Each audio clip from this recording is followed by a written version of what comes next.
Excellent dimanche à toutes et à tous. Merci d'être avec nous. 11 ONG, 55 organisations de producteurs de cacao ensemble et la plateforme ivoirienne pour le cacao durable voit le jour. Initiative soutenue par l'Union européenne qui a décaissé plus d'1 milliard de francs CFA. En ligne de mire, la lutte contre la pauvreté des producteurs de cacao et le travail des enfants. C'est ce que nous apprend Dangui Dangui. Le combat pour une meilleure rétribution des producteurs et productrices de cacao ivoirien se poursuit et a donné naissance au projet de renforcement des capacités de la société civile pour la durabilité et la bonne gouvernance de la filière cacao en Côte d'Ivoire. Projet initié et piloté par la plateforme ivoirienne pour le cacao durable. Cette initiative de cette plateforme composée de 11 ONG et 55 organisations de producteurs de cacao est bien accueillie par les producteurs et des officiels. Ce que nous attendons, c'est de continuer de travailler pour que nos problèmes soient pris en compte et que les plaidoyers, soit au niveau national, international, soient pris en compte pour que nos conditions de vie soient améliorées. En tant que député, je ne peux que demander que les chocolatiers qui, eux, ils savent ce qu'ils gagnent au bout là-bas, qu'ils fassent un feedback pour dire qu'est-ce que les parents gagnent et qu'ils essaient d'améliorer si effectivement nos produits sont produits dans les normes qui ont été prescrites. Alors il faudrait aussi connaître le prix que nous voulons. Du reste, la plateforme ivoirienne pour le cacao durable ne manque pas d'arguments ni de leviers pour lutter contre la pauvreté des producteurs, le travail des enfants et la déforestation. Nous mobilisons les consommateurs et consommatrices. Donc, on les donne les informations sur les chaînes de valeur, sur des conditions de vie des producteurs et productrices ici en Côte d'Ivoire, leur pauvreté, leurs conditions de vie. Et on les mobiliser dans les différentes campagnes et actions pour qu'ils mettent la pression aussi sur les entreprises en Europe pour qu'ils changent leurs pratiques d'achat, par exemple. Il faut que, j'ai envie de dire, toutes les parties de la chaîne de valeur puissent se connaître, puissent dialoguer et que tout ça, ça puisse être concrétisé à travers une plateforme qui va aussi vers le gouvernement ivoirien ensuite, qui va ensuite vers l'Union européenne, qui est capable effectivement de faire porter la voix des producteurs, des citoyens engagés autour du cacao durable. Le projet de renforcement des capacités de la société civile pour la durabilité et la bonne gouvernance de la filière cacao en Côte d'Ivoire va durer 3 ans et est financé par l'Union européenne à hauteur de 3 millions d'euros, soit plus de 1,5 milliard de francs CFA. Et dans la dynamique de la coopération avec la Côte d'Ivoire, c'est la République démocratique du Congo qui vient s'inspirer de notre pays. Les ministres du Commerce et d'Industrie des deux pays ont échangé en marge du 9e Forum des affaires internationales qui vient de se tenir à Abidjan. Juliette Ouya. La République démocratique du Congo s'inspire du modèle ivoirien pour la mise en œuvre de la zone de libre-échange continentale africaine, la ZELCAF. La Côte d'Ivoire est l'un des premiers signataires de ce projet économique en mars 2018.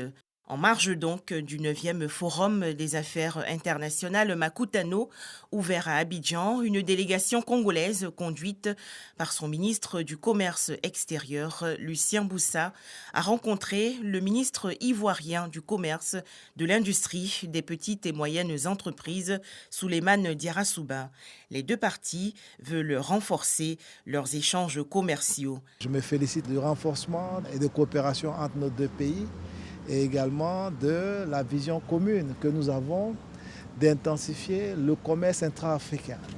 Parce que c'est ce qui permettra à notre continent d'être développé, et ce à travers l'agenda 2063, c'est-à-dire avoir l'Afrique que nous souhaitons, qu'elle soit prospère et qu'elle soit également en paix, et que l'Afrique puisse consommer les produits en fait, qui sont transformés localement, et que notre continent puisse encore plus peser dans le commerce international. De mon côté, j'ai décidé aussi d'envoyer 2 missions ici, en Côte d'Ivoire.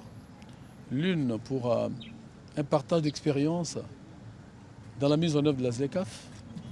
L'autre pour que nos 2 outils de promotion d'exportation, Côte d'Ivoire Export et Agence nationale de promotion d'exportation de la RDC, puissent se mettre ensemble pour que nous passions du discours à la réalité, de sorte à identifier les produits pour lesquels la RDC a besoin, mais la Côte d'Ivoire produit de manière compétitive, mais aussi des produits pour lesquels la Côte d'Ivoire a besoin, que la RDC produit.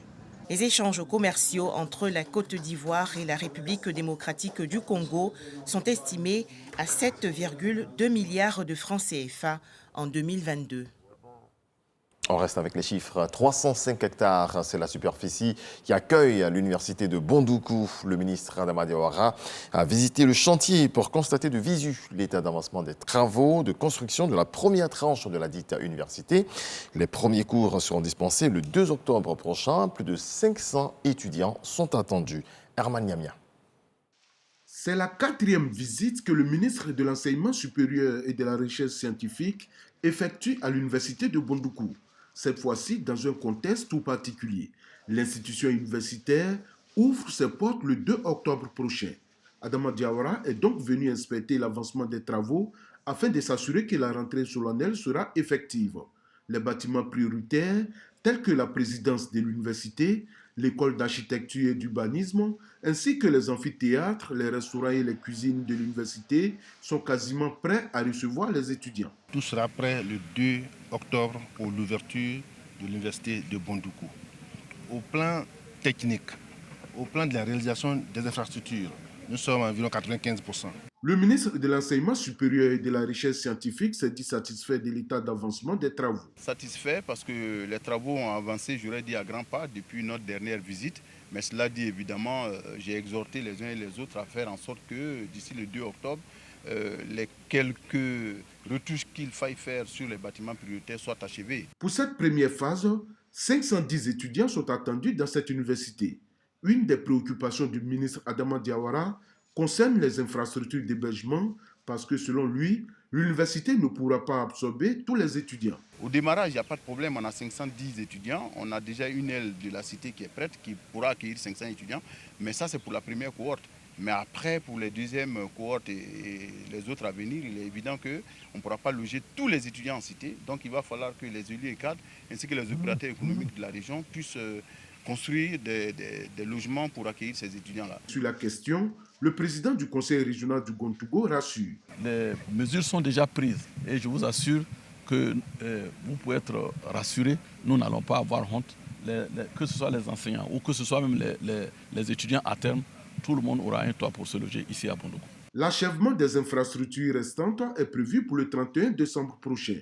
La première phase de l'université de Bondoukou a été conçue pour accueillir à terme 3000 étudiants. Et cette première entrée marque le début de cette ambitieuse trajectoire. À terme, l'université accueillera jusqu'à 20 000 étudiants. Et à côté de cela, l'école de la deuxième chance est en marche. 5 apprentis chaudieristes, 11 coiffeurs et 14 maçons sont en France pour une formation de 6 semaines. Avant leur départ, ils ont échangé avec le directeur des cabinets du ministère de l'Enseignement technique et de la formation professionnelle, Issa Tchonaïo. La formation des jeunes apprentis dans le cadre de l'école de la deuxième chance en France, initiée par le ministère de l'Enseignement technique, la formation professionnelle et de l'apprentissage, se poursuit. 30 apprenants viennent de décoller pour Aquitaine en France où ils seront formés pendant 6 semaines dans les métiers du BTP. C'est un rêve et ce n'est pas permis à tout le monde. D'accord, je remercie le président, je suis contente. Beaucoup de jeunes rêvent d'avoir un lendemain meilleur, mais peu d'entre nous sont véritablement formés. Grâce à ce programme de l'école de la deuxième chance, je pense bien que les jeunes Ivoiriens seront véritablement outillés pour pouvoir être aptes à pouvoir participer au développement du pays. Avant leur départ, ils ont échangé avec le directeur du cabinet du ministère de l'Enseignement technique, la formation professionnelle et de l'apprentissage. Moustapha Sangaré leur a demandé d'être exemplaires au cours de cette formation. Ces jeunes, quand ils reviennent, non seulement ils vont travailler dans une entreprise, mais ils vont être parmi eux, on va sélectionner les futurs vacataires des centres que nous sommes en train de construire en Côte d'Ivoire. Parce que le but, ce n'est pas d'envoyer toujours des gens à l'extérieur, mais c'est de pouvoir avoir des compétences et puis pouvoir développer ces formations dans nos centres de formation qui sont en construction. Cette vague de jeunes apprenants constitue l'avant-dernière des 130 apprentis qui sont formés en France pour cette année 2023. Autre volet de l'actualité, c'est parti pour la 7e édition de Yopougon Reggae Festival. Le lancement a eu lieu dans les locaux de Côte d'Ivoire Tourisme à Abidjan Plateau. Tout sur cette fête dédiée à ce genre musical qui a émergé en Jamaïque avec Serge Pacom Didi et Didier Nguessan.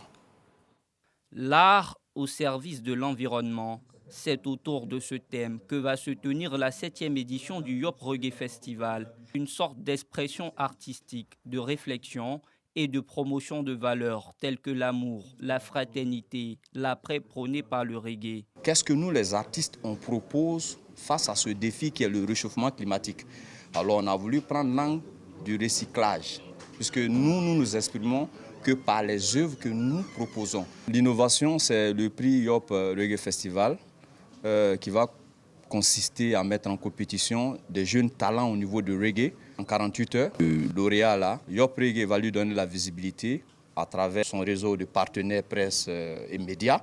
Mais en plus de cela, on va lui permettre d'être sur 2 ou 3 festivals à travers la sous-région. Le reggae musique doit être compté parmi les musiques ivoiriennes aussi. L'appel que je peux lancer, c'est de venir ensemble soutenir, puisque ce n'est pas seulement pour ces reggaemans, c'est pour aussi valoriser la commune de Yopougon et puis faire encore de plus la promotion de la culture ivoirienne. L'acte 7 du Yop Reggae Festival bénéficie du soutien de Côte d'Ivoire Tourisme et du ministère de la Culture et de la Francophonie. Le ministère de la Culture et de la Francophonie ne ménage aucun effort pour soutenir ces genres d'initiatives. Nous sommes enclins à les accompagner tant au plan institutionnel qu'au plan financier. Panel, parade de marionnettes, animation, exposition, vente, découvertes gastronomiques, concerts géants seront au menu de ce festival prévu du 28 au 30 septembre prochain au complexe sportif de Yopougon. Le commentaire de Khalil Diomandé. Dans le reste de l'actualité, le rappeur MHD a été condamné ce samedi à 12 ans de réclusion criminelle pour le meurtre en 2018 d'un jeune homme à Paris dans le cadre d'un règlement de compte entre bandes de cités rivales. À l'énoncé du verdict, plusieurs femmes dans le public, des proches des accusés, ont éclaté en sanglots. MHD est lui resté stoïque. Le rappeur a toujours clamé son innocence dans cette affaire. Merci à vous tous de votre attention. C'est la fin de ce point de l'actualité. Excellente journée. Paix dans vos foyers.